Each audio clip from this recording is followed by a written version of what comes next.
New episode of the Innovation Mindset powered by the Jim Moran College of Entrepreneurship. Today in studio, we are joined by Jennifer Kovach, Director of the South Florida region for the Jim Moran Institute for Global Entrepreneurship at Florida State. Since 2012, Jennifer has built the Institute's divisions from the ground up, creating comprehensive programs for entrepreneurs and nonprofit leadership training. A South Florida native, Jennifer's background spans community service and economic development. She established initiatives in South Florida like the Small Business and Nonprofit Executive Programs, Expert Speaker Series, and the CEO Peer-to-Peer Roundtables. We'll explore Jennifer's approach to fostering entrepreneurship, her insight on community development, and all about the services JMI, Jim Moran Institute, provide in South Florida. Hey, thank you so much for coming in, Jennifer. Hi, Mark. So glad to be here. Thanks for having me. Absolutely. It's great having you. And you are in South Florida and I'm up in Tallahassee. And this is the first episode that we've ever done remotely. So I appreciate your patience and I appreciate the patience of the audience as we try to figure out all this new tech. Happy to be here. Excited to try this out. Yeah, absolutely. Hey, let's jump into it. So as a native of South Florida and the director of the Jim Moran Institute South Florida region, can you tell us about your journey from social work to supporting entrepreneurs? Sure. Some of you may not know, I actually went to Florida State University as well. And like I imagine a lot of freshmen, I did not know what I wanted to study, tried out a lot of different courses, and I think I ultimately knew I wanted to do something in a helping profession. And so social work became my calling. And pretty quickly into my internships and experience in the field, I realized I also liked helping the organization, how the organization worked. And really not only just working with people directly, but how to improve systems and processes and so that you could better serve the community. And with that, I went back for my master's in business. And I guess it's true. I just figured out a way to marry social work and helping small business owners together. And I'm happily been with JMI for over 12 years. Wow, that's incredible. 12 years. And where is JMI located in South Florida? We're in downtown Fort Lauderdale off of Broward Boulevard. We have an office space that has a classroom and a couple offices, and then we'll be expanding to a new location in about a year. So excited about that. That's really exciting. So what inspired you to transition from working with children's organizations to supporting adult entrepreneurs and business owners? I had been looking for different opportunities for a while to figure out how to use my business background with also my nonprofit background, and stumbled across an entrepreneur center that was looking for a program manager or director and got the chance to try that out and really found a new calling of helping small business leaders grow and develop organizations, and really enjoyed working with, we use a lot of community partners or volunteer speakers and trainers. And so I like that component of really utilizing a variety of people to help small business leaders, because one person doesn't know it all. So to have so many expert resources and experts to turn to for assistance, as well as to share that knowledge, and then to just hear about all the new businesses as well as existing business owners. It's just an ever-changing and unique field, I think, economic development and working with entrepreneurs. Nice. So interesting that you started your kind of life or adult life in social work, and then you go back and get your MBA. So how are those two backgrounds, you're saying like you learned how to bring those together, how have those influenced your approach to entrepreneurial support? I think having worked in more the inner workings of a nonprofit organization, which is a business as well, I see some similarities. And so I tend to come to the approach of a small business and a nonprofit organization. I tend to see everything in common versus a lot of times people will come to it and see the differences. And so a lot of our programs and workshops have similar topics, and a lot of our peer groups, they're intermixed. And so you just as leaders of the top leader of an organization, no matter what organization, you have those same pressures of making sure it survives and thrives. And that falls on whether you're the executive director or the business owner, you have those responsibilities. And I see great commonalities between the two. Yeah, so do I. Have a lot of experience in nonprofit and in for-profit businesses, and especially when you're working in nonprofit. I tell people if you want to get a really great leader, get them out of the nonprofit sector because they have to convince people with vision, not money, and that can be really challenging. It sure is. So, establishing the South Florida division of JMI, the Jim Moran Institute, from the ground up, you said back in 2012. So what were some of the initial challenges and what's been some of the most rewarding aspects of building your program? I was the first person hired for South Florida. It was our first expansion of Tallahassee at the time. And our leader had at the time spoke about creating some type of cohort executive program. And I had about 6 months to design that and put it together and find all the speakers and all the create the schedule and such and all the aspects of it and pilot it. And it was a blast. From having already worked in South Florida for my whole career, having worked in the last 5 years before that in the entrepreneur ecosystem, I had a great portfolio that I could call on speakers to help create the program and come in and present. And so I was happy that it launched, and we were able to keep a lot of our speakers in place. And a lot of our initial graduates of the program have come back and become speakers for us. So it was a really neat experience. You pilot something, you don't know how it's going to go. And here, at least in South Florida, we're over 40 programs we've run, close to 800 graduates. And nice. Yes, we make little tweaks and iterations, but I love that the fidelity of the program has sustained and that we continue to make similar impacts every time. At graduation, you hear those success stories or testimonials of how the program's impacted them. And I feel like they're very similar in a good way from the very beginning. We continue to have that great impact on our leaders as they go through the program. Of course, over the years, we created a group called the Alliance for Entrepreneur Resource Organizations, which is really just people who are in my industry teaching entrepreneurs and small business leaders. And we get together once a month and find ways to collaborate or refer to each other. So having that, if you want to call it, industry support network has been a great benefit as well to creating our institute down here. And then luckily, we've continued to receive additional funding and have been able to hire additional staff. I definitely have a great team down here who we've done a great deal of cross-training. So if I'm out, they can handle it. If they're out, I can handle it. So we're a team of 3 down here and a mighty team. Nice. Very cool. So I definitely wanted to touch on the different programs that you offer. I wanted to start with the Small Business Executive Program and the Nonprofit Executive Program. And I wanted you to tell us a little bit about both of those. Who are your ideal people to attend those, and how do they differ? Okay. Originally, when we started the program, the Jim Moran Foundation, who funds us, had said from the very beginning they wanted nonprofit leaders included. And so the Small Business Executive Program was created to include nonprofit leaders. For several years, we had a mix together.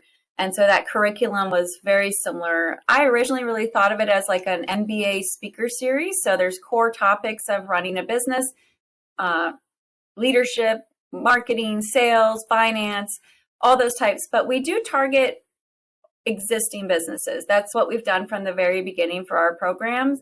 So the business has to be up and running for 3 to 5 years at least or longer, and then also have 3 to 5 employees or more.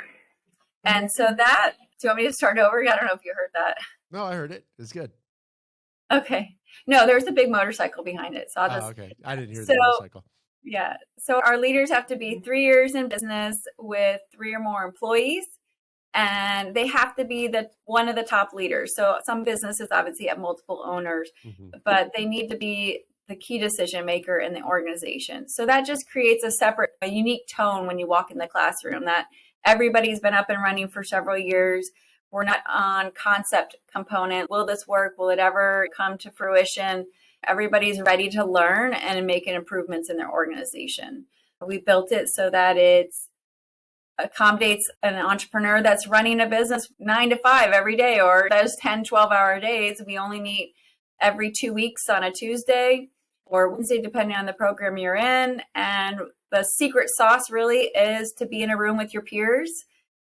You've heard the term before, it's lonely at the top. When they come in the room and they hear from each other and what they're experiencing and gain experience from each other and just collaborate and know that other people are experiencing this too, there's just such a great connection that gets built. And so I love that. So we include icebreakers. We do a little field trip offsite from our office. A lot to do. We share meals together. We really try to create a connection for that cohort in addition to just the traditional learning experience. And then we have 2 assignments for them because they're working, if you want to call it CEOs, it's not a whole semester. It's not a ton of assignments or homeworks. They have 2 assignments, and I guess you could say 3 assignments. The third one is show up for class. Right. But the 2 assignments, one is that business model canvas, which is really just mapping. We have them map out where their current state of business is to get really crystal clear on what they're doing now. And then we are obviously sharing so much amazing information with them. We have them complete an action plan for the next 12 to 18 months of what they want to go forth and do with their organization. Okay. And then any further questions, because I can go into the nonprofit program. But yeah, go through the nonprofit program. So that was actually a personal struggle for me to figure out how to split it and make it different, because I made it to customize, creative for both of them. But what I really took away from that is they can become their own cohort. They have obviously very similar things in how their organization runs and their industry. And so we added some aspects of board governance and board management to long-term funding, as well as fundraising components, volunteer management. It's a little bit more around that components, but they still have the same assignments, from an action plan to a business model canvas. And they meet the same length of time and get to do a lot of the same fun things. And then they can join peer-to-peer to our socials and intermix with all the leaders and organizations. Yeah, cool. So let's talk a little bit about peer-to-peer. I just had someone actually in studio who's a graduate of JMI's Executive Small Business Program, and they were talking about the different things that they love about JMI. And one of the things that they said is the most important thing now is the CEO peer-to-peer. Why don't you tell us a little bit about that? Yeah, our executive programs, it has a much more of a classroom format. So there's not hours of time where you can just chit chat with each other. So when you come to the peer-to-peer, it's that same kind of style of a cohort aspect. You're in the room with 12 to 15 other CEOs, but it is all communication with each other, learning from each other. Usually we have 1 to 2 issues we cover. You might have heard there's a format where we go through and we interrogate the person who's bringing the issue in a nice way, trying to really understand what's going on in that business and what's the challenge they're bringing to the group. And then we have a policy or rule that you can only share your experience. If you've sold your business, you really can only speak to if you sold it, or hey, you might have gone through that experience and decided not to sell it, or you expanded outside your region.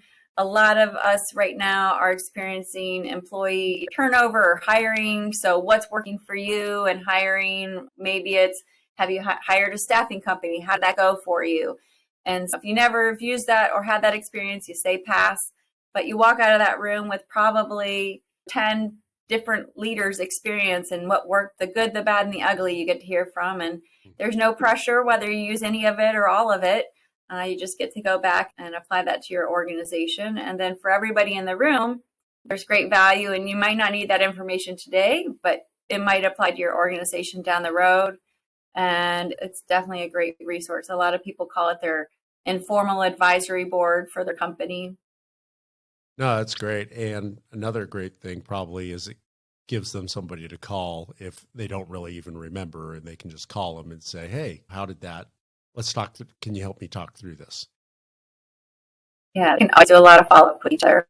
What are some of the common challenges you have observed among small business owners in South Florida, and how does your center address these issues? Like I mentioned earlier, I think one of the biggest challenges is hiring or retaining great help, great associates within the organization. More recently was competing with the rising costs of salary as a small business or nonprofit organization. We work a lot with other speakers who come to teach our programs, really speak to the current issues that are going on in the environment versus maybe something that did 3 years ago. They need to always be on top of the current issues. And then through our peer-to-peer groups, we definitely, I would say every peer group once a quarter is talking about how to handle hiring or retaining or unfortunately letting go of an employee. And then we'll also bring in different expert speaker series. We do that expert speaker when we see a really common issue, we'll make that our next expert speaker topic. And then you've heard us mention as well, we do our conference, and now we've just started a summit in the last 2 years. We're just continuing to try to bring in content where needed.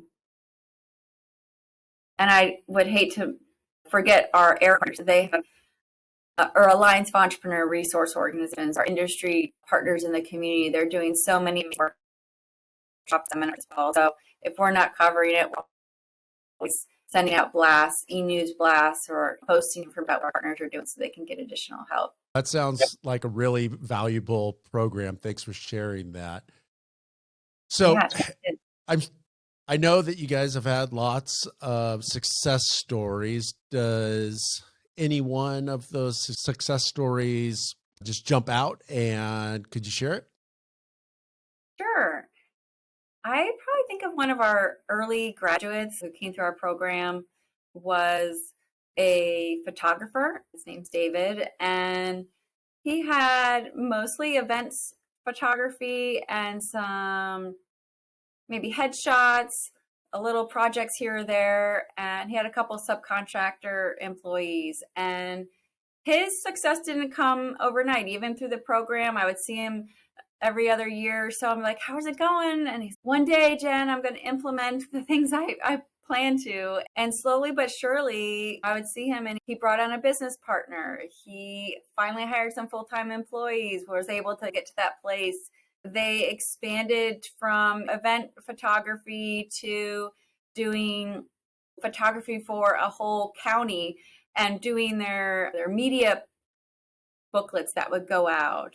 And he does photo books and still events and just really built it stronger and stronger. And I see him quite often and just am so proud of him because he didn't give up. He's had a goal, had a purpose he wanted to accomplish and stuck with it and took his more, if you want to call it hobby business, to a more formal and growth focused business that wanted to. And his business partner eventually went through our program as well, and they've started a nonprofit organization in addition to their regular business, and they just keep kicking butt.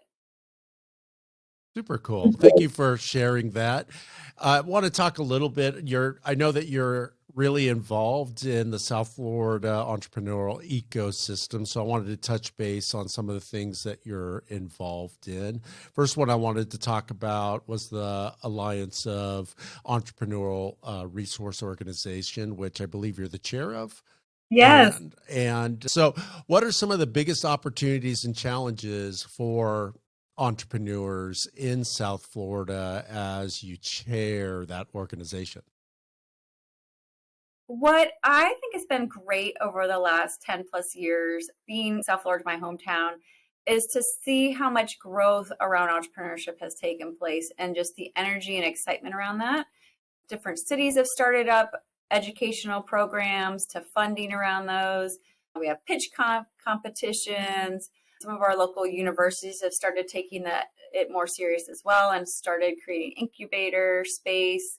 Obviously, our county has some great conferences and events and support programs. So I think opportunity-wise in the South Florida area, there's a great deal of resources. So you just have to get in and start going to some of the events. Your chambers of commerce are obviously a great resource as well. So getting your foot wet, and whether we, like I said, we serve more experienced business leaders, but we that are open to everyone. And so it's just great to get out there and start networking and hear from other leaders who are already up and running as well, find mentors. Challenges, I would say we have a pretty robust funding programs for startups as well as existing business owners. That would traditionally have been a common challenge, was how to get the seed money to start your business. But I think over the years, we've really started to build that up, and we have some great resources. Probably I hear from some of my peers are people who really get into the education and training and do lots of different workshops and seminars, but never really go out and act on it. Perfect is the enemy of possible. Sometimes you have to stop learning and go out and do as well. Right. So that would, be a challenge maybe at times I see. Yeah, 100% see that up here in Tallahassee a lot as well. So you're also involved in the Junior League of Greater Fort Lauderdale. How has your work with them influenced your work with entrepreneurs? The neat thing about the junior leagues across the country, they're their own business and all volunteer led. So it really gives you an opportunity to work on any aspect of a business that you want to if you don't have experience, as well as be out in the community helping others and doing a good cause. So there's all these interworking committees. So I've done marketing, sales, finance, fundraising, to sitting on a board, to obviously leading and being the president of the organization. So I found it's a great tool for those who are looking to get into the community, find connections, to build their skill set up. And so whether you have people on your team that are early into the profession and need opportunities to connect with others, but also gain leadership skills, I found it a fabulous resource that not only helped me learn, but helped me give back. Oh. Nice. So one of JMI's big things every year is the Small Business Leadership Conference. Can you tell us a little bit about that and its importance to the entrepreneurship community? It's near and dear to my heart. We had it probably 2 or 3 years before I started, and it's continued to have the opportunity to grow it here in South Florida. And it's just been that kind of culmination of where we can bring all of our alumni back, to bring our partners out and resource partners, get an opportunity to connect with other leaders. We do target our conference to be towards that existing business leader. It's just a good focus. It sets us apart from other entrepreneurial conferences and events. And I think what makes it so special is we're always thinking of our business leaders and what would be of benefit to them. We spend a great deal of time selecting the workshops and topics and speakers. So we get a lot of great praise back on that they found the experience very beneficial. We're probably, I would call it a more intimate conference, maybe 200 people, so that you can really make some strong connections versus, 5,000 people or 1,000 people. Over the years, as we expanded across the state, because we had a great success here in South Florida, and we've expanded the Jim Moran Institute to the Jacksonville area, St. Pete, Tampa area, and even Orlando. So once that all started to happen and we were expanding, it just seemed like the right thing to do to move it to more of a central location. And so we had the conference probably 3 or 4 years now in Orlando. And we're revamping it again, though. And I think we're going to try moving around to different locations where we are based. So next 2025 will be in St. Pete. Oh, outstanding. Yeah. That's really cool. So speaking of other regional offices of JMI, I know that you guys are one organization and you work together, but how do you have different programs that you do offer in South Florida, or is it culturally different? How does that work? For the most part, we all are doing our small business executive program, our nonprofit executive program, our peer-to-peer. Some of us are doing some expert speaker series. We recently had a luncheon. We ended up calling it a summit to mark our 10-year anniversary of offering our executive programs. And we just had such a great time getting everybody together for a big annual event. That's probably a new tradition that hasn't really happened in the other regions yet, but they've been inspired to start some alumni receptions and socials and activities, which I find our socials are so valuable for our executives to get together, have a networking opportunity. As my colleagues would say, I'm not being the timekeeper, like, hey, everybody get back to class, break's over. It's just the socials aspect is there, it's relaxed, and it's a really nice way to connect and build rapport with each other as well. Sounds really interesting, and love what you're doing down there and what's happening in the other regional offices as well. So I wanted to ask you a question. So looking back on your career so far, and it doesn't have to be only Jim Moran, what achievement or achievements are you most proud of, and why? Definitely TMI. In some ways, although I didn't have the pressure of raising the dollars to start a business, I was the one and only person here in South Florida. And to get that opportunity to boots on the ground, go out there and build something from scratch was really neat. And it's been so rewarding to have such a great team and support throughout the university as well. And like everybody, we've been through recessions, we've been through pandemics. I've grown, I've downsized, we're about to grow again. So lots of parallels to what our leaders go through that I see. I would say probably a pivotal thing in my past was deciding after I graduated from FSU to go back to school again to study business. And that ended up being, I think, a key component of my ability to have this position and my career in helping small business leaders. Nice. So how do you envision the future of entrepreneurship support in South Florida, and what role do you hope that you and JMI will play in shaping that future? I just love that we get to help those leaders that are up and running in the day-to-day, in the trenches, working on just building the American dream. And I hope our new space has that ability to provide them a haven to come to feel welcome and to find resources as well as knowledge and peers to gather with. And I think we've created a great structure and process that it can be replicated whether I'm here or not one day. And we have, like I said, over 800 alumni that have gone through the program and that come back. Not all of them come back, but a lot come back and stay involved and support each other. Perhaps there's mentor programs, apprenticeship opportunities for our College of Entrepreneurship. So I'm excited to see how we might be able to do more collaboration with our students graduating from FSU, partner with our South Florida entrepreneurs and nonprofit leaders. And the sky's the limit. Absolutely. Exciting future.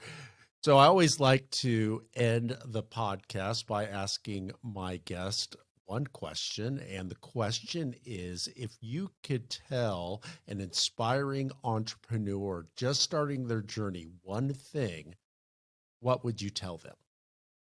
I think of one of our workshops we teach about exit strategy. So I would say build it to sell it, meaning build it like you're going to have it in a way that it's not a hobby, that has a long-term success, because so many of our business leaders come to this place 5-10 years down the road and they're ready to sell their business, they're ready to leave it to their children, and they haven't created structure or process where everything revolves just around them and it's all in their head. And so how to make sure you create that process so it can be transferable to others, whether it's you sell it one day or you bring on that first employee.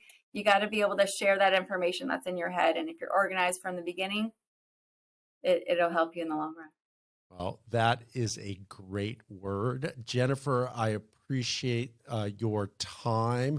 Thank you for doing such a great job as the director of the South Florida region for the Jim Moran Institute of Global Entrepreneurship.